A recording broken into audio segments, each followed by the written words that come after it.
Hello guys, welcome to my at cook channel. আজকে আমরা নিয়ে চলে এসেছি দুধ সিমুই রেসিপি। শীতকালে পিঠের যেরকম খাওয়ার জন্য মন ছটপট করে, তার জন্য সিমুই জিনিসটাও পিঠের মতোই একটা জিনিস।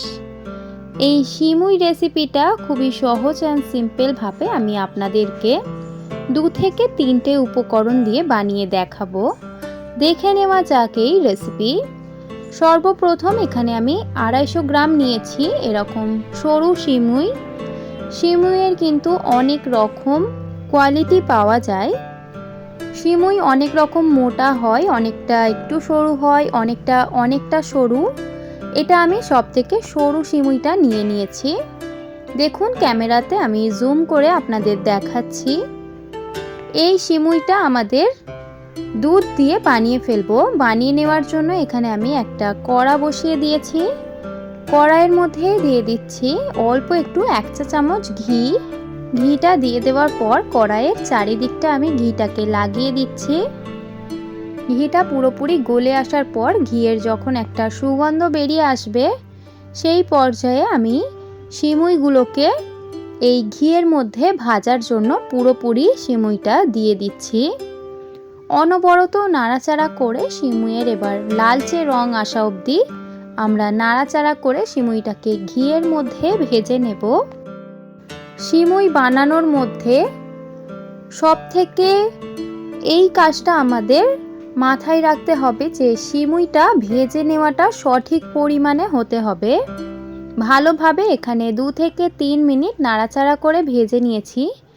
দেখুন কতটা সুন্দর লালচে হয়ে এসেছে আগের থেকে। এবার আমি এই সিমুইগুলোকে একটা পাত্রের মধ্যে ট্রান্সফার করে দিচ্ছি। এবার এই কড়াইয়ের মধ্যেই আমি দিয়ে দিচ্ছি সিমুই বানিয়ে নেওয়ার জন্য অল্প একটু 500 গ্রাম দুধ। এটা আমি ফ্যাট ক্রিম দুধ নিয়েছি, আপনারা চাইলে গরুর বা যে কোনো দুধ নিয়ে নিতে পারেন। আপনাদের কাছে যদি লিকুইড কোনো রকম দুধ পাওয়া যায় না, তাহলে আপনারা এখানে পাউডার মিল্কও জলে গুলে ব্যবহার করে নিতে পারেন। এবার আমি দুধটাকে ভালোভাবে ফুটিয়ে নেব। দুধটা ফুটে আসা পর্যন্ত আমরা এবার অপেক্ষা করব। দুধটা ফুটে আসার আগে এখানে আমি দিয়ে দিচ্ছি কয়েকটি গরম মশলা। যতটা পরিমাণের আপনাদের দুধের পরিমাণ থাকবে ততটা পরিমাণে গরম মশলা দিয়ে দিতে হবে গোটা। এখানে আমি দিয়ে দিচ্ছি অল্প একটু দারচিনি, 2টো এলাচ দিয়ে দিচ্ছি, আমি ফাটিয়ে নিয়েছি এলাচগুলোর ফ্লেভার ভালোভাবে আসার জন্য, এবং 3টে লবঙ্গ দিয়ে দিচ্ছি। এই কয়েকটি জিনিস দিয়ে এবার ভালোভাবে আমি দুধের মধ্যে মিক্স করে দিচ্ছি দুধটা ফুটে যাওয়ার পর্যন্ত। দুধের মধ্যে গরম মশলাটা দিয়ে অল্প একটু ফুটে আসলে এখানে আমি স্বাদ পরিমাণে চিনি দিয়ে দিচ্ছি। চিনিটা এখানে আমি হালকা একটু মিষ্টি রাখছি, তার জন্য 500 গ্রাম দুধের জন্য আমি 1 বাটি চিনি এখানে ইউজ করলাম। আপনারা যদি সিমুই দুধের মধ্যে অনেকটা বেশি মিষ্টি খেতে পছন্দ করেন, তাহলে অল্প একটু বেশি পরিমাণেও আপনারা এখানে চিনিটা ব্যবহার করতে পারেন। চিনিটা দিয়ে এবার ভালোভাবে মিক্স করে হাতা দিয়ে আবারও ফুটিয়ে নেব। যে কোনো মিষ্টি ধরনের জিনিস হোক বা ঝাল জিনিস হোক, এখানে আমরা লবণ অবশ্যই অ্যাড করব। এখানে আমি স্বাদ পরিমাণে লবণ দিয়ে দিলাম 1 চিমটি। লবণটা বেশি না যেন হয়, তাহলে চিনির মধ্যে ভালোভাবে ফ্লেভারটা আসবে না।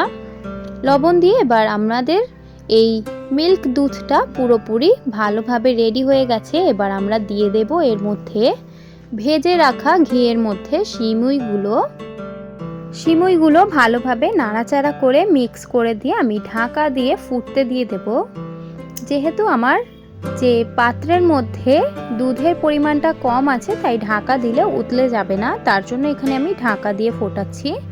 আপনারা যদি পাত্রের থেকে বেশি পরিমাণের সিমুই বানান, তাহলে ঢাকা দেবেন না, দুধটা উতলে পড়ে যাওয়ার সম্ভাবনা থাকে। এবার ঢাকা দিয়ে 10 থেকে 15 মিনিট দুধটা ঘন হয়ে আসার অবধি আমরা অপেক্ষা করছি। 10 থেকে 15 মিনিট পর যখন দুধটা অনেকটা ঘন হয়ে আসবে, সেই পর্যায়ে আমি গ্যাসটাকে অফ করে এবার রেস্টিংয়ে রেখে দেব। যেহেতু এটা সিমাই, তার জন্য এই দুধটা কিন্তু 2 থেকে 3-4 মিনিট পরেই ভালোভাবে অবসর্ব হয়ে ঘন হয়ে যাবে। ঢাকা দিয়ে এবার কিছুক্ষণ রেস্টে রাখবো, তারপর আমরা এটাকে গরম বা ঠান্ডা করে পরিবেশন করব। দেখুন 2 থেকে 3-4 মিনিট পরেই দুধটা পুরোপুরি সিমুইটা টেনে নিয়েছে। এখানে আমাদের পারফেক্ট দুধ সিমুই বানানো রেডি। এবার আমরা এটাকে সার্ভ করে নেব। আশা করি এই সহজ অ্যান্ড সিম্পল রেসিপিটা আপনাদের ভালো লেগেছে। যদি ভালো লেগে থাকে তাহলে অবশ্যই লাইক, শেয়ার অ্যান্ড সাবস্ক্রাইব করে দেবেন। আজকের এই ভিডিওটা দেখার জন্য অনেক অনেক ধন্যবাদ।